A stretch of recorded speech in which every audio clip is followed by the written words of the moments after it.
Hello everybody, I hope you're all having a wonderful day or night, whatever time it happens to be, wherever you are in the world.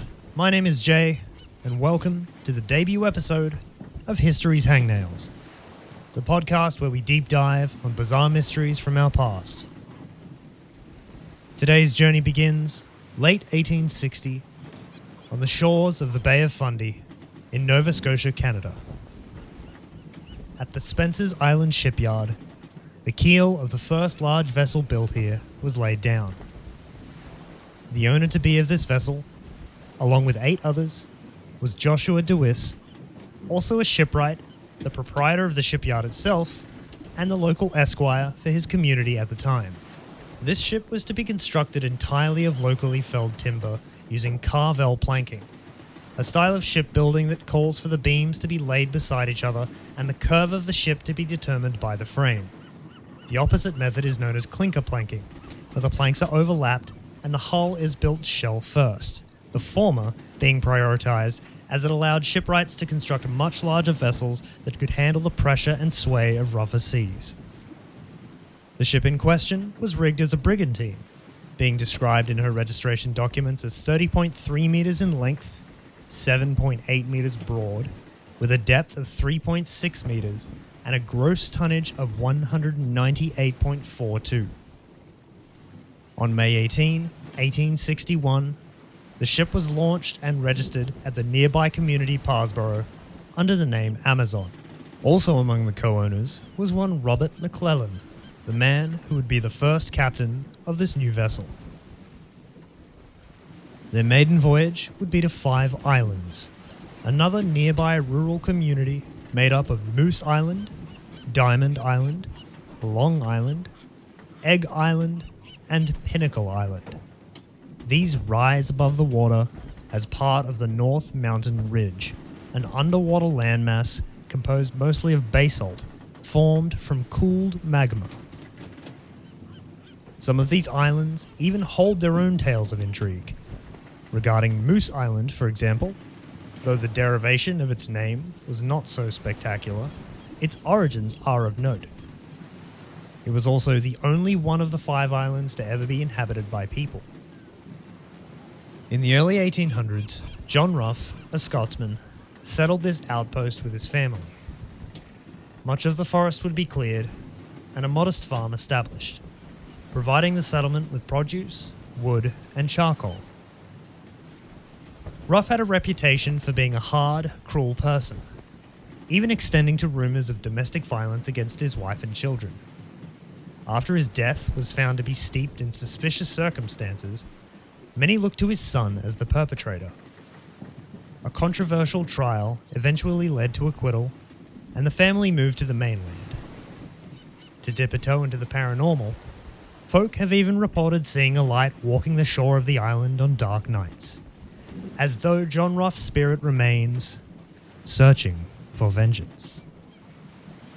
The Amazon's first haul was a cargo of timber to be taken to London.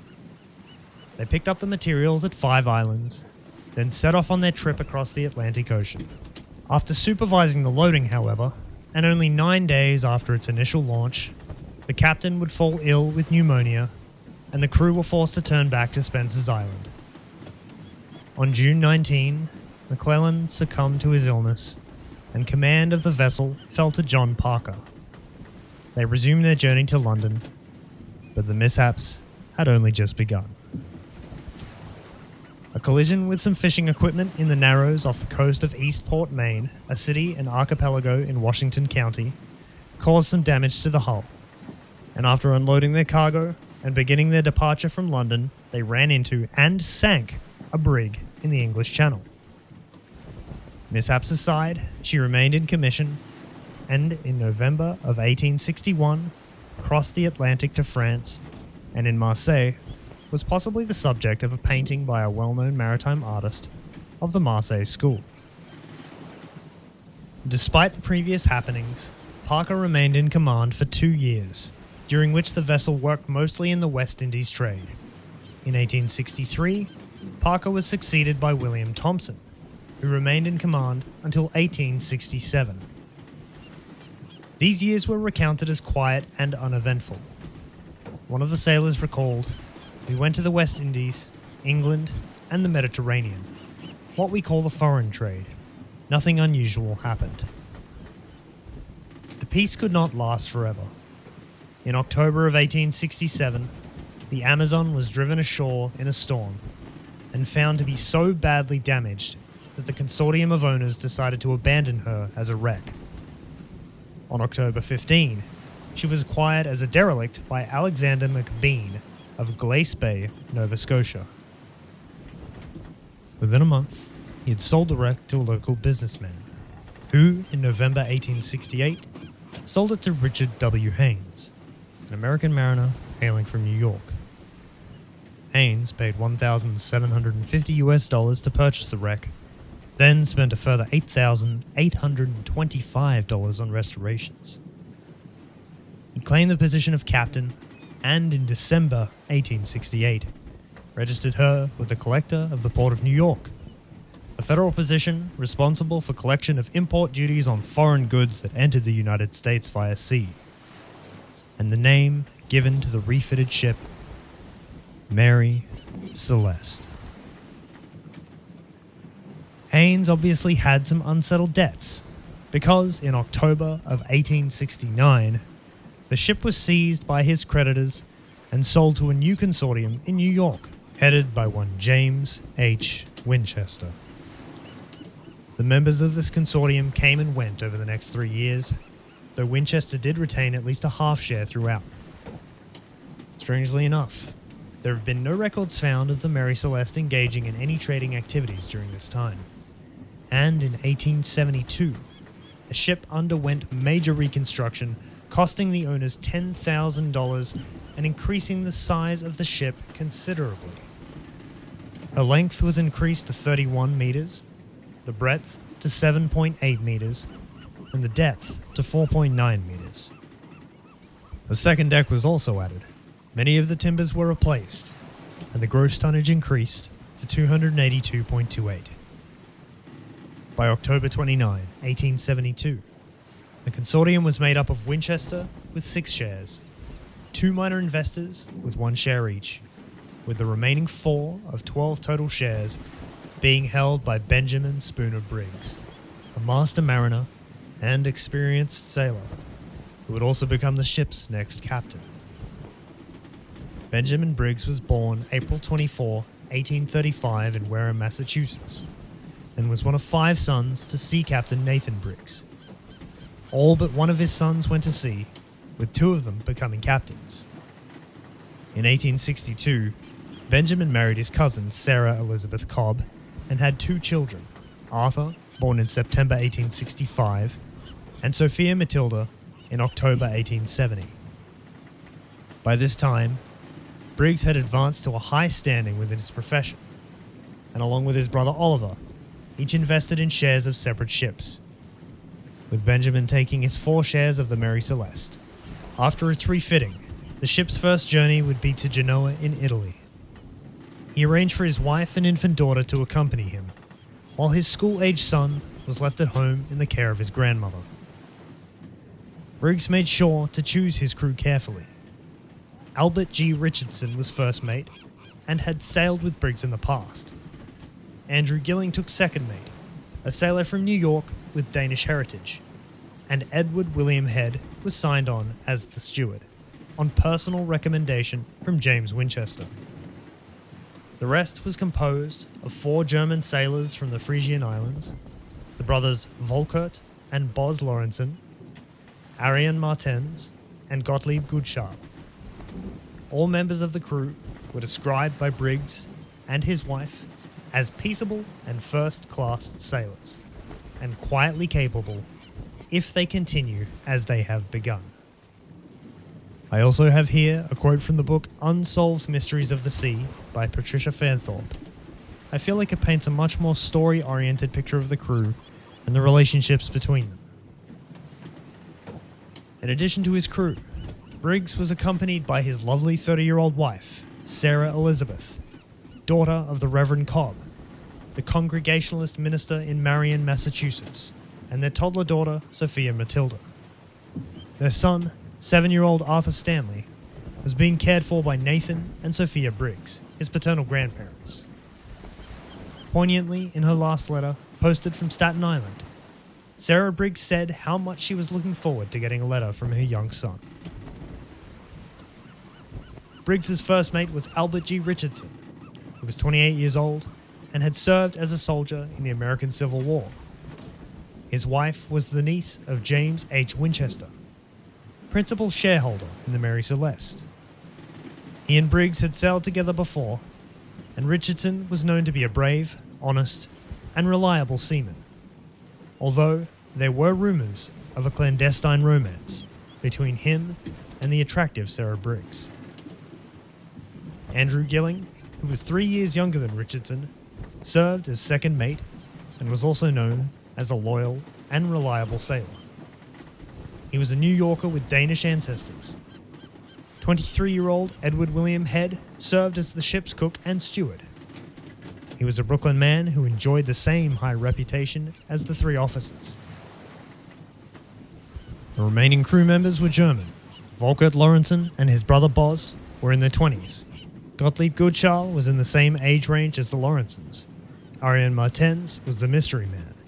At 35 years old, not much younger than Captain Briggs himself, Ariane was a good sailor with a good reputation.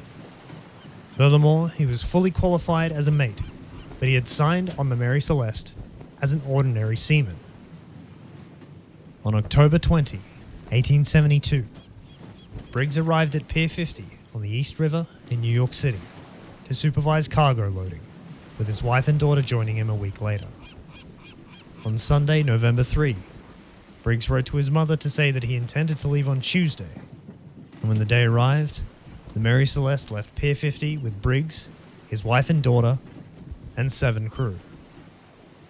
As they moved into New York Harbor, the weather shifted, and Briggs decided to wait for better conditions before they set off, anchoring the ship just off Staten Island. Here, Sarah would send a final letter to her mother-in-law, writing, "Tell Arthur, I make great dependence on the letters I shall get from him, and will try to remember anything that happens on the voyage which he would be pleased to hear."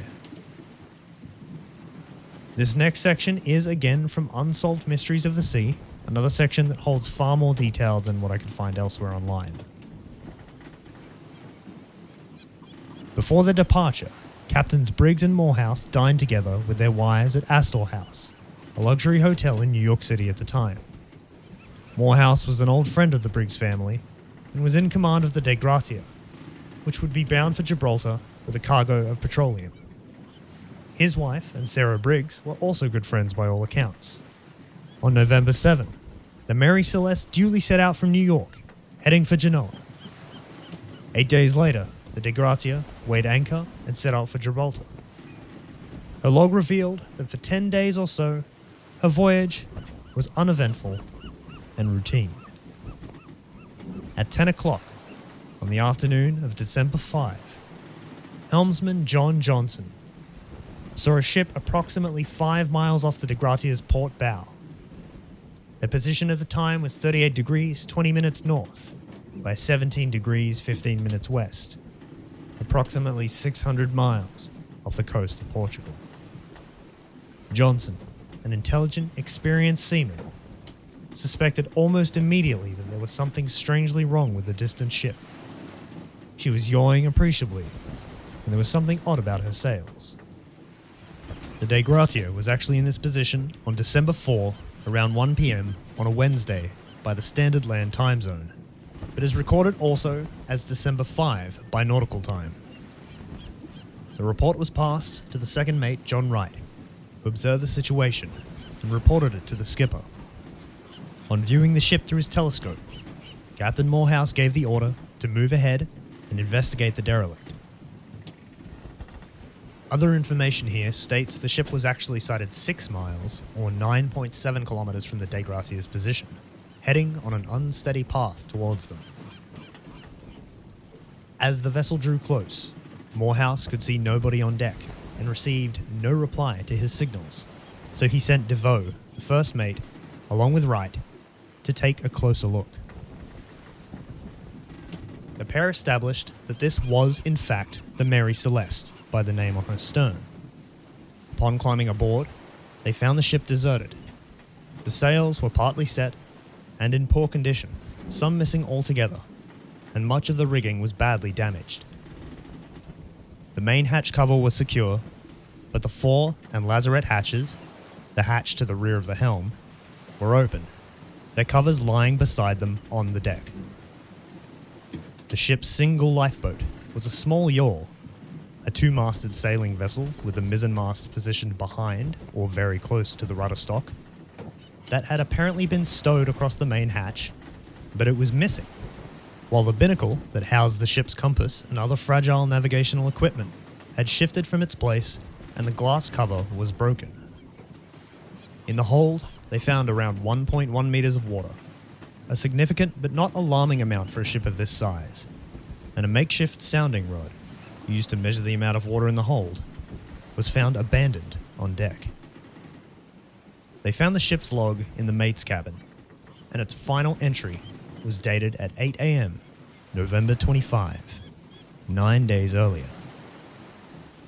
It recorded the Mary Celeste's position at the time as 37 degrees 1 minute north by 25 degrees 1 minute west off Santa Maria Island in the Azores, nearly 400 nautical miles or 740 kilometers from the point where the De Gratia encountered her.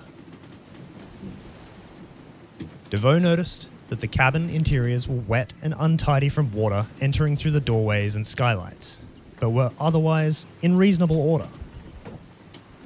He found personal items scattered about Briggs's cabin, including a sheathed sword under the bed. But most of the ship's papers were missing, along with the captain's navigational instruments. Galley equipment was neatly stowed away. There was no food under preparation, but there were ample provisions in the stores. Initially finding no obvious signs of fire or violence, they determined the crew's departure from the ship by means of lifeboat to be orderly and calm.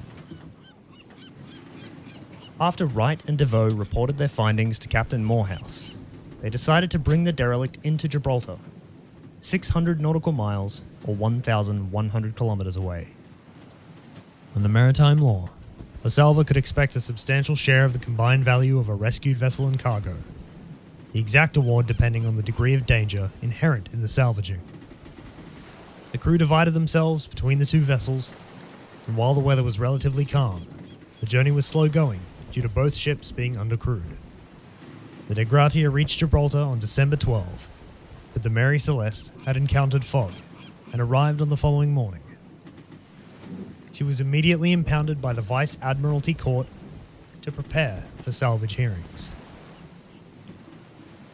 On December 17, 1872, under Sir James Cochrane, the Chief Justice, and conducted by Frederick Sully Flood, Attorney General, the salvage court hearings began in Gibraltar.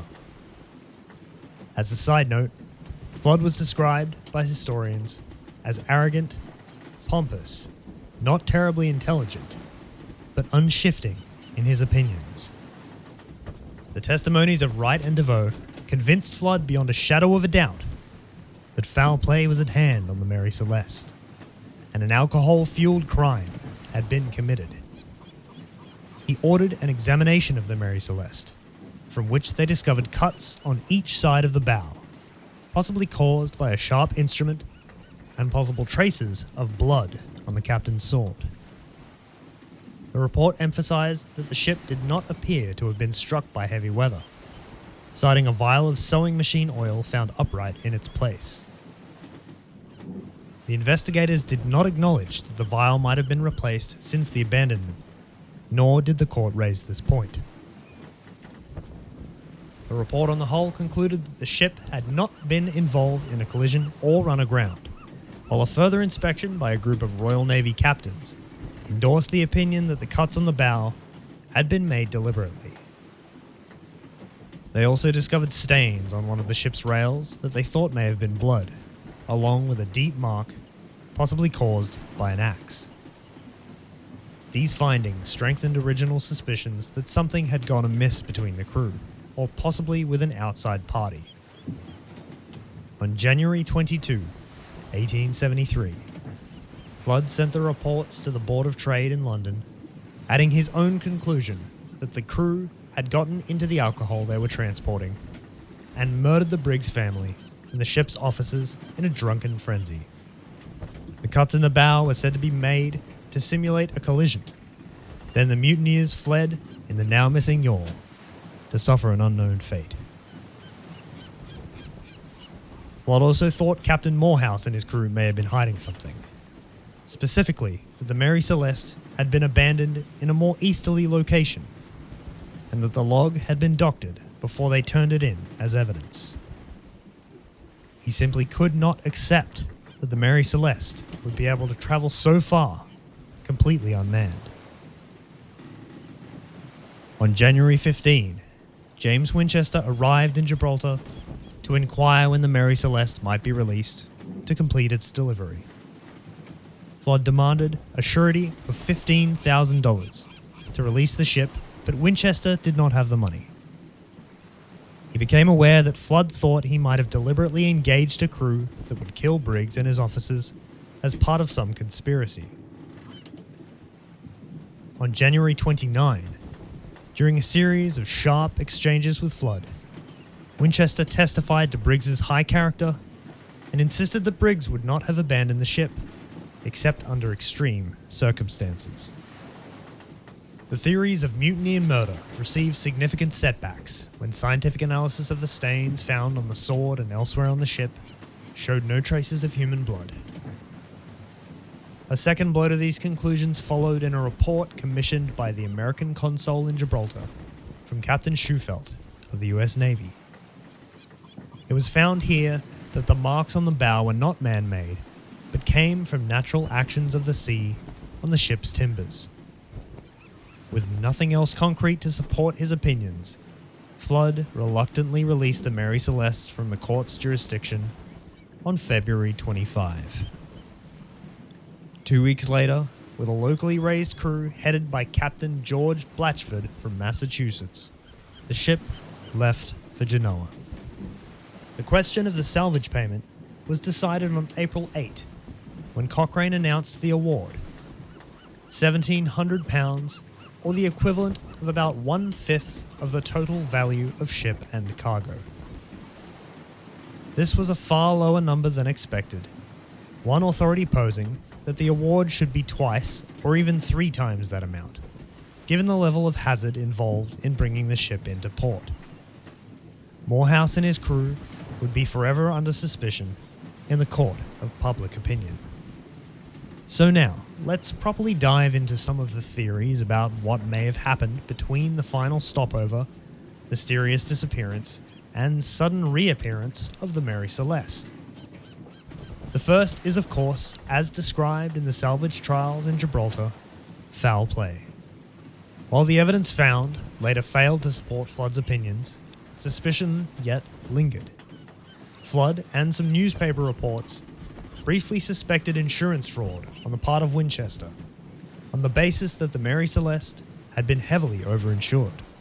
Winchester was able to refute these allegations, and no inquiry was put forward by the insurance companies that issued the policies.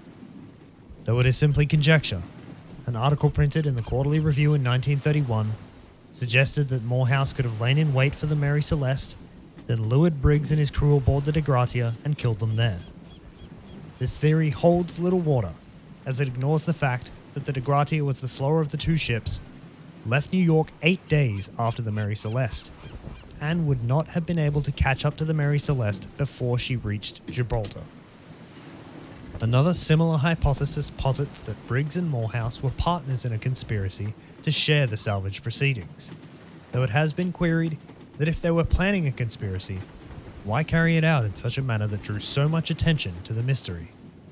The next conclusion points to piracy as the cause of the disappearance. It was thought to be the work of Riffian pirates, active off the coast of Morocco in the 1870s. But if this was the case, why was the cargo and the majority of the crew's belongings found undisturbed? In 1925, historian John Gilbert Lockhart surmised that Briggs had slaughtered all on board and then killed himself in a fit of religious mania. Lockhart later spoke to Briggs's descendants, after which he apologized and withdrew his hypothesis. The missing lifeboat could have possibly been explained by a crew transfer to the ship's yawl as a temporary safety measure. From DeVoe's initial reports on the state of the rigging and ropes, it was speculated that the ship's main halyard, the lines used to hoist sails, ladders or flags, may have been used to attach the yawl to the ship, enabling the company to return once the danger had passed. He proposed that the line could have been broken in some way, and the Mary Celeste sailed away empty, leaving the crew adrift in the lifeboat. It was noted how illogical it would be to attach the yawl to a vessel that the crew thought was about to explode or sink. Briggs was an experienced captain, and it made little sense that he would have acted rashly or failed to keep his head in an emergency. If the Mary Celeste had blown her timbers, she still would have been a better bet for survival than the ship's lifeboat. Arthur N. Putman, an insurance appraiser in New York, was a leading investigator of maritime mysteries in the early 20th century and proposed a similar hypothesis involving the lifeboat. He discovered that the rope of the boat was cut rather than untied, indicating a level of urgency. There are several mentions in the ship's log of ominous rumbling and small explosions from the hold. Alcohol in cargo holds would have naturally leaked and given off noxious fumes. These sounds described were quite common for trade ships during this time. Putman thought that perhaps one of the sailors had gone below deck with a lit flame of some kind, possibly a lantern or a cigarette, and it had reacted badly with the fumes built up in the hold, causing an explosion large enough to blow the hatch cover off. In a panic, they all piled onto the same lifeboat, cut the rope, and set out to sea, abandoning the vessel. Those are generally accepted as the most prominent ideas regarding foul play or human error during the journey. Next, we'll take a look at some of the hypotheses relating to natural phenomena being the cause of the abandonment. The one factor that most investigative parties have agreed on is that the crew left the ship in a hurry, most likely due to some catastrophe. DeVoe ventured an explanation based on the sounding rod found on deck. He suggested that Briggs may have abandoned ship after a false sounding because of a malfunction of the pumps or some other mishap, which gave a false impression that the vessel was taking on water rapidly.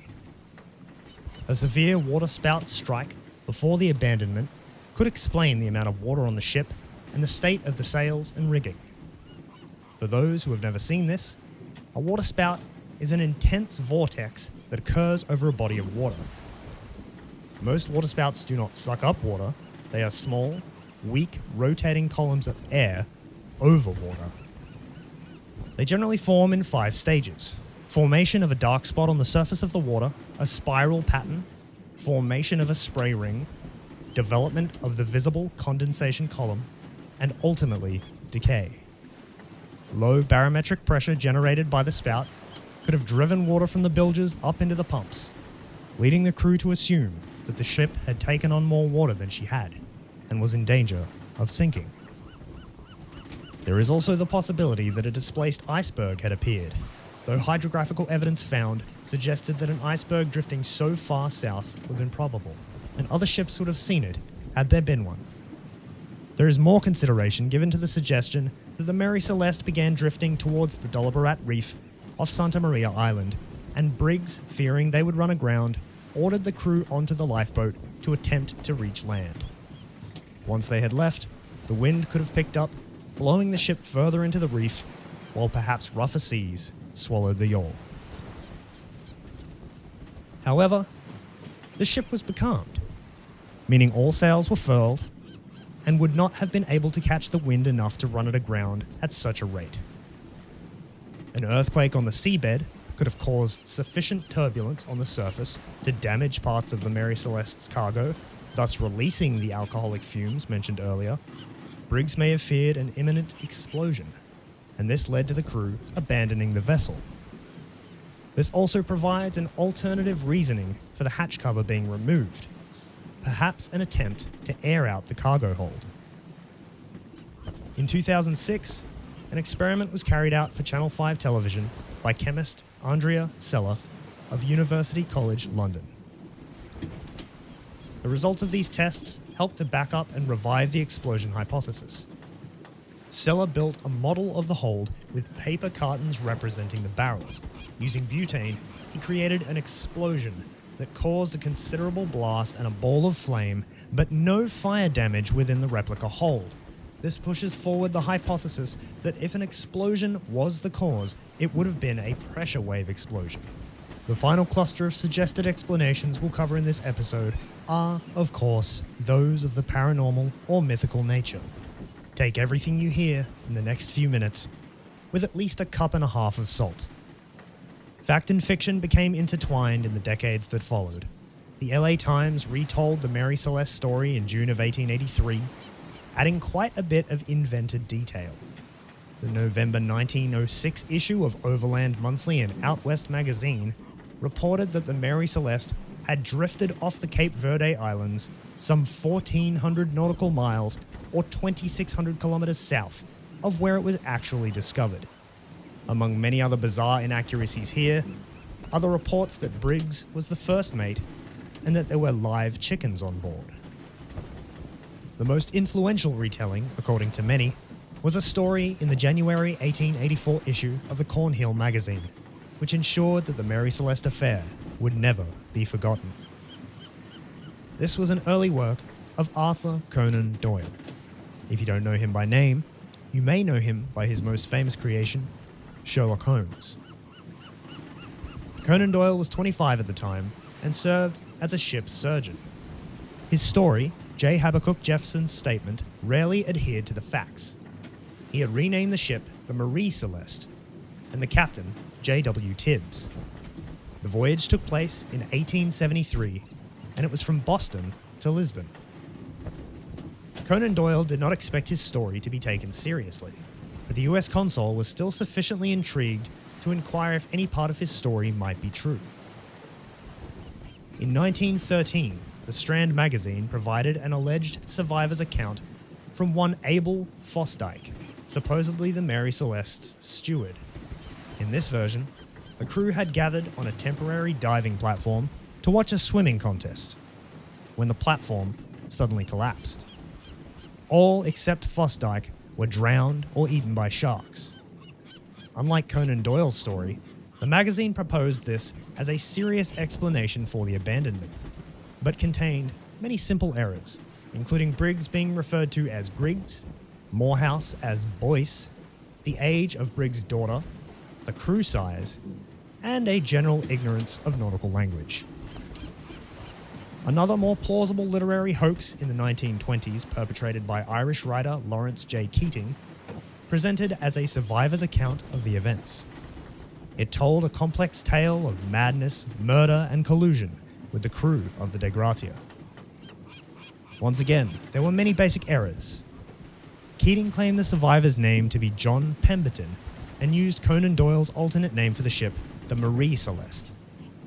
There were many other mistakes made within the piece, but it was told so convincingly that it was taken on by many as the true account.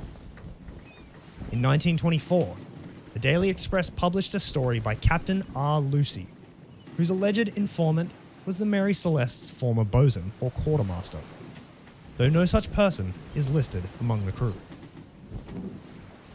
In this tale, Briggs and his crew are cast in a more predatory role.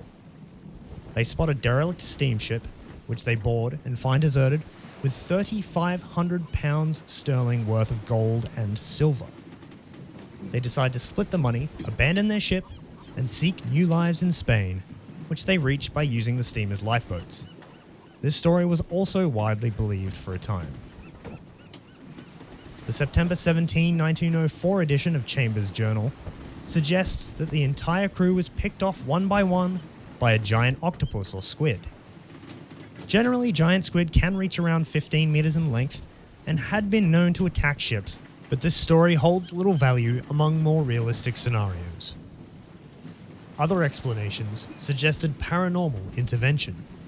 An undated edition of the British Journal of Astrology described the Mary Celeste story as a mystical experience, connecting it somehow with the Great Pyramid of Giza, the Lost Continent of Atlantis, and the British Israel movement.